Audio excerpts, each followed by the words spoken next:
And Your Honor, in this case, we have received a copy of the indictment. We will waive oral reading of it. I reviewed it with Dr. Konig, and we will be entering a plea of not guilty and asking that the matter be set for jury trial.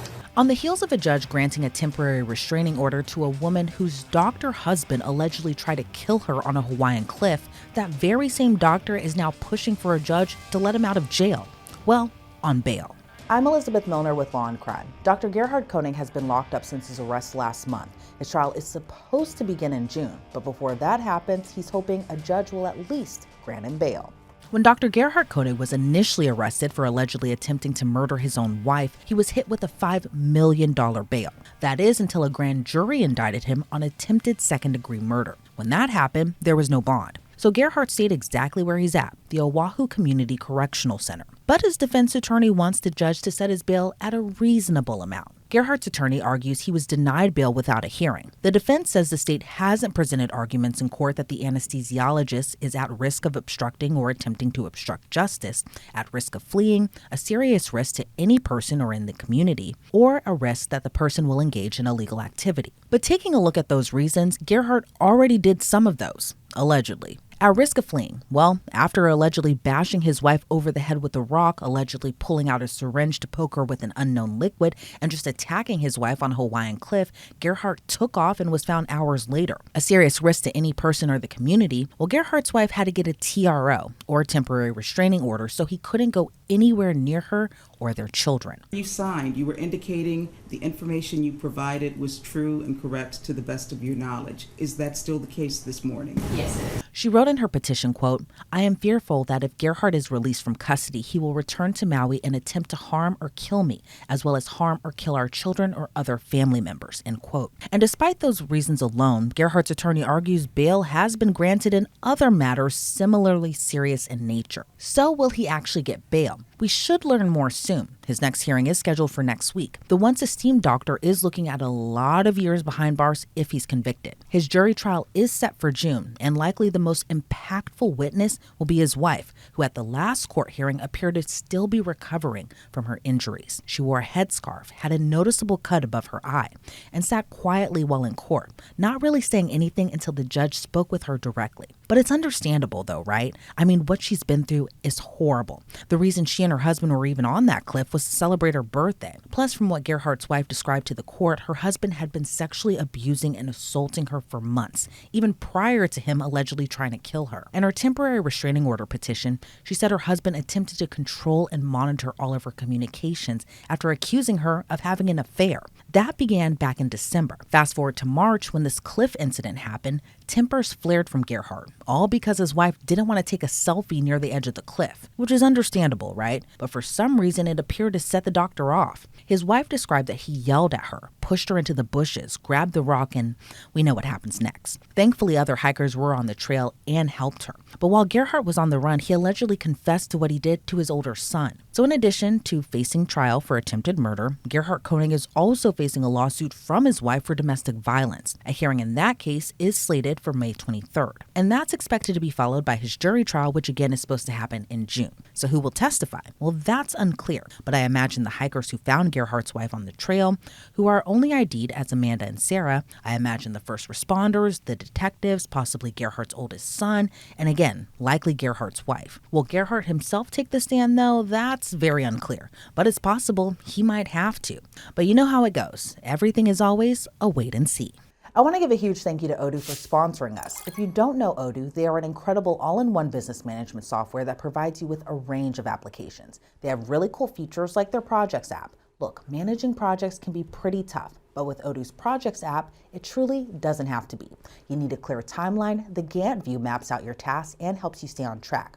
Prefer a more flexible approach? Well, the Kanban view lets you move tasks easily from to-do to done. Or if you like structure, the list view gives you all the details at a glance.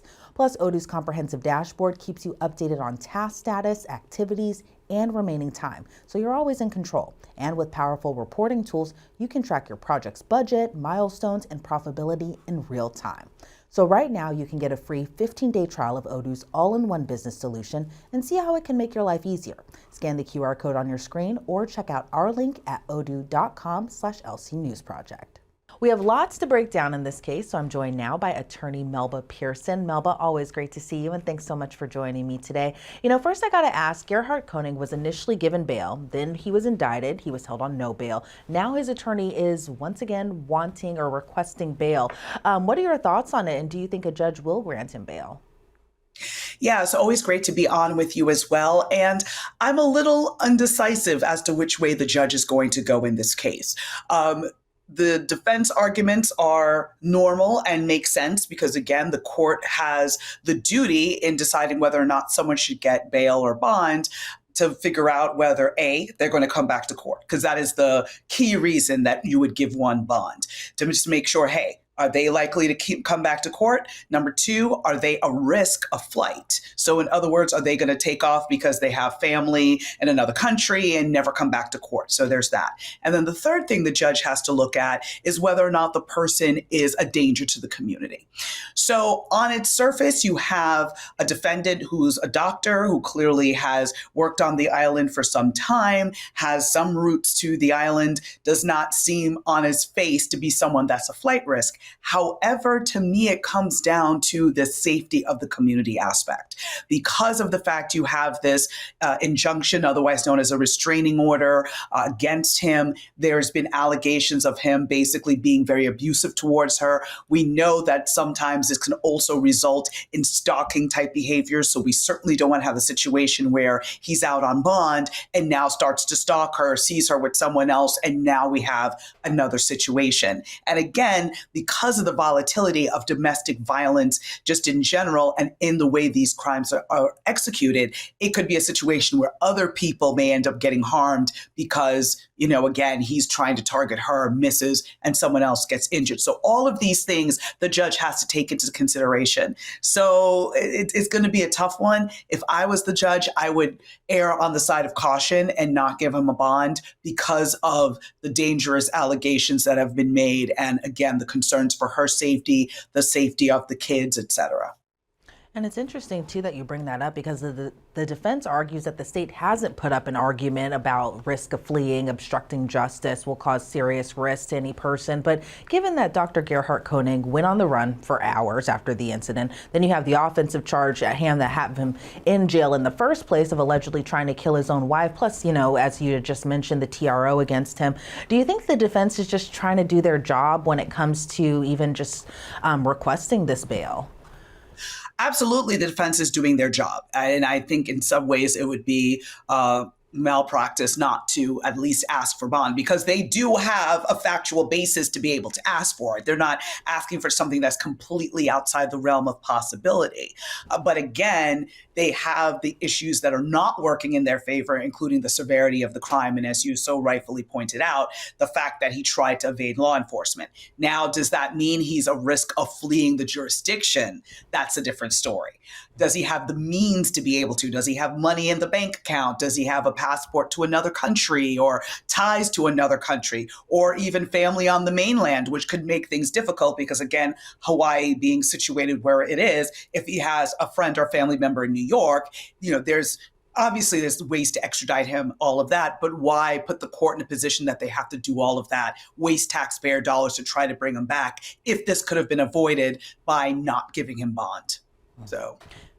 And is it surprising that he doesn't even have bail or bond, given that it is attempted second-degree murder? I feel like in other cases we've seen at least some type of bail or bond amount, even if it's like hundreds of thousands or even $1 million. But are you surprised it's just, remanded to jail? I'm not surprised because, again, the violence of what is alleged to have happened, the fact that he was literally going to push her off a cliff. Like that's a whole new layer and level of violence. And that he FaceTimed allegedly, someone else when he's is covered in blood and talking about, I tried to kill her and now I'm going to kill myself and all of that. She had to flee and get assistance from other hikers on the trail. Like all of these elements are very, very troubling. So I am not surprised at all that the judge erred on the side of no bond. Just again, because it's just a very volatile situation, especially as it's playing out both in the family court as well as in the criminal court. And this trial, the criminal trial, is scheduled for June as of right now, as we're recording this right now. But do you think that it'll actually go on in June, or do you think it's possible it'll get pushed back? Oh, I don't think it's going to go in June. I would think it would possibly be a year from now. And this could be something that could end up resolving in a plea because, again, if the evidence is as what is presented in the media, then it's a pretty strong case for the prosecution. And if she's willing to testify and move forward, you have the other witnesses that called 911 on her behalf, witnessed, her being injured and the level of bruising and bloodiness and all of that, as well as how he appeared. There's not too many places where the defense can go with this, other than they're trying to say that maybe he wasn't in his right mind or a self-defense or something, but even that is pushing it. So I don't see too many avenues by which the defense can prevail. So I would think it'd be in their best interest to just look for a plea. And the reality is, him being a doctor and having been alleged to have done these things, he was an independent contractor with that particular hospital. So he's not even going to necessarily be able to even get work and rebuild his life in the conventional sense. So all of these things taken into consideration, I just see a plea. Because in other words, sorry, let me backtrack for a second. When I'm talking about rebuilding his life in any manner, again, sometimes people would hesitate to take a plea if they're afraid that they're going to lose their medical license or lose their job and all of that. He's already lost his job and his medical license is already in jeopardy because of the fact that he was trying to inject her with unknown substances and all of that. That is very much opposed to the Hippocratic Oath. Oh. So that's why I say that those instances and those issues are taken off the table. So a plea would just be the best idea, I think, for everyone, and to preserve the children and not having to have to deal with the horrors of what a trial would bring. Yeah, and it's interesting you bring that up too, because, initially, well, as of right now, he did plead not guilty to his charges. And it seems like from the defense's perspective, this was all just kind of like a misunderstanding, which I feel like that's kind of hard to believe given the fact that last hearing that was held, I think a couple of weeks ago, Dr. Gerhardt Konig's wife appeared in court. She still had visible injuries on her face. Her head was covered in a scarf because, again, given what she had told police that he had bashed her head in with a rock, all of that sort. So I kind of agree with you there. I'd be surprised if it does go on in June, especially given that these injuries are pretty visible still. And I can imagine only a jury just kind of reacting to it, because if I was on the jury, I'd just be like, guilty. It's kind of very 2 + 2 = 4 over here. But again, this is all allegedly. And I think, it's pretty clear that if this trial were to go forward, and if it were to go forward very soon, that Dr. Gerhardt Konig's wife will testify. But do you think he will testify in his own defense? That's going to be a hard one because, it's really going to be a hard one. Yeah, it's like a puzzler there. Yeah, because if he's trying to allege self-defense or something else, he's the only one who can explain it. There's no one else, again, based on the facts as presented, that can present an alternative version of events that would even remotely make sense. So he would have to be the one to say that. And then you're going to get on the stand and then be confronted with any past instances of violence towards her. I mean, there's going to be so many ways to impeach his credibility. I don't see that working out well for him. If I was a defense attorney, I'd be like, keep your mouth shut and sit here. But again, that is something that is up to defendant to make a decision whether they want to testify or not. So, yeah, it would be a horrible idea, but based on any defense that I could think of at this juncture, based on the evidence that's publicly available, there's no way around it other than him having to have to testify. Yeah, and I want to go back to a point that you had made earlier in our discussion, just about the statement that was made about, allegedly admitting to doing this, allegedly admitting to trying to kill his wife. And according to reports, Dr. Gerhardt Konig made that statement to his oldest son. So it's not his wife's son, it's his oldest son from a previous relationship. But do you think that statement will be admitted into evidence? Do you think that that statement will get in front of a jury if, again, this goes to trial? Absolutely. Absolutely. Because number one, it's basically a confession. right? And it's something that he confessed to. While we have hearsay restrictions in terms of out-of-court statements coming into court, this is directly relevant because he's making an admission to the crime. And he's also doing so under basically, he's still under the stress of the event. So you can see him sweating and being emotional and talking about this. So that's very relevant to his state of mind and everything that's going on. And if he's alleging that this is a misunderstanding, well, here's the video. Show us the misunderstanding. If the FaceTime video was able to be captured in some way, shape, or form, I'm not quite sure if there's recording as well. But the son can definitely testify to the statement that he made in terms of, and the impact it had on him in terms of, like, did you really try to kill your wife, Dad? Like, what's going on? So I think all of that will be very critical to the prosecution's case. And we've discussed, his not guilty plea, possibly that he's going to go on trial and a jury trial at that. But are you surprised that the defense isn't wanting to do maybe a happy medium here and go for a bench trial? So that way, maybe in a sense, they're not playing off the emotions of other jurors. Instead, they just want the judge to handle the matter and see, facts only, what that'll look like. But are you surprised that they're going for jury trial as opposed to a bench trial or what could possibly be a plea deal later on? Well, again, we're in early days, so they can decide closer to the time of trial that they want to proceed to a bench trial instead of a jury.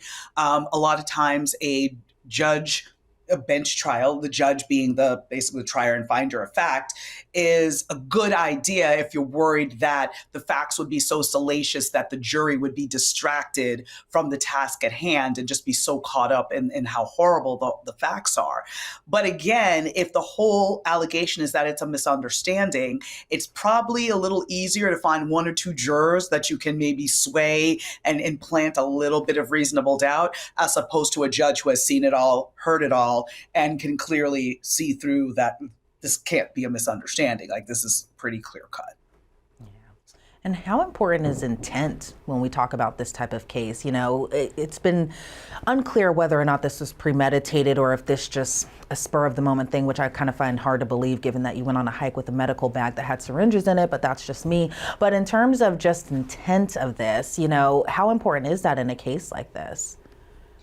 So intent is very important, but also we don't want to confuse intent with the motive, right? So yeah, you could have planned to kill somebody. Why is a different story.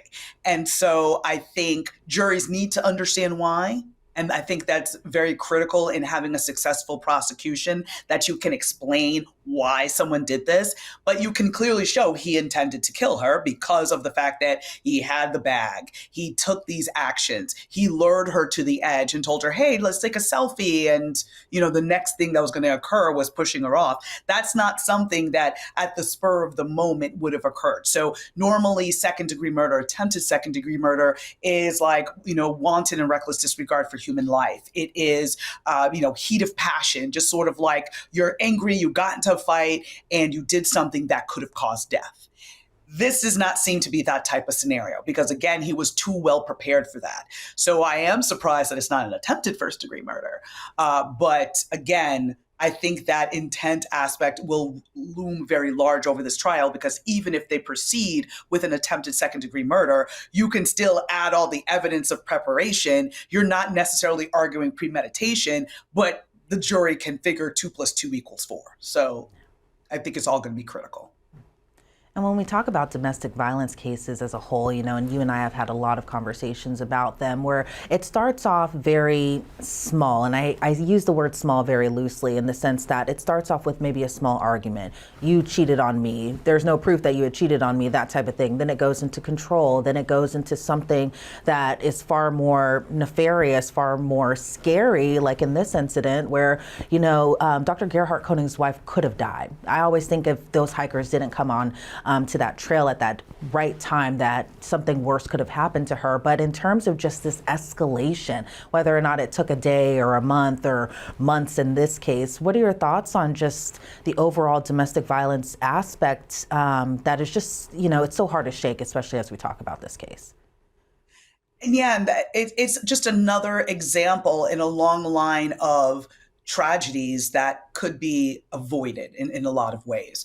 And I say that, and I say this, very carefully, because I don't want anyone to even remotely get the thought that this is somehow the victim's fault, because it's never the victim's fault, period, end of story. But it's one of those things that so many times in that first argument, or that first time they hit you, or the first time they say something horribly abusive towards you, that honeymoon period, that cycle of violence where it's like, oh my gosh, I'm so sorry. Here's the flowers. Here's this, here's that. It'll never happen again. Y'all, it's lies. It always happens again. It always happens again. So once that first instant happened, when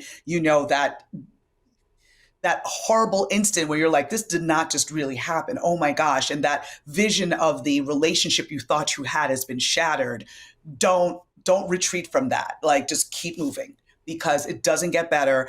And the most dangerous time, once you're in these types of relationships, is when you try to leave. So I would not be surprised if she was truthfully trying to end the relationship because she saw the escalation is in his behavior. And that may have been the reason why he tried to lure her in that fashion. So I just encourage anyone who, and this can happen to men, it can happen to women, it can happen to anyone. Doesn't matter if you're wealthy. This is a doctor in this case. It doesn't matter if you're a plumber. It does not matter your race, gender, anything. Once somebody puts their hands on you, please get the resources. There's so many resources available. Get some help. Get out of that situation, because it is not going to get better. And too many times it ends up in the grave. And thankfully, we can happily say that she is okay, thankfully, and we can also say, thankfully, that their children are okay as well, too. Melba Pearson, I want to thank you so much for your time and your insight into this story. Before we sign you off, though, if you have a crystal ball, what do you think is going to happen with Dr. Gerhardt Konig when it comes to his criminal case? Do you see a conviction happening here? Do you see a plea? What do you see in that crystal ball of yours?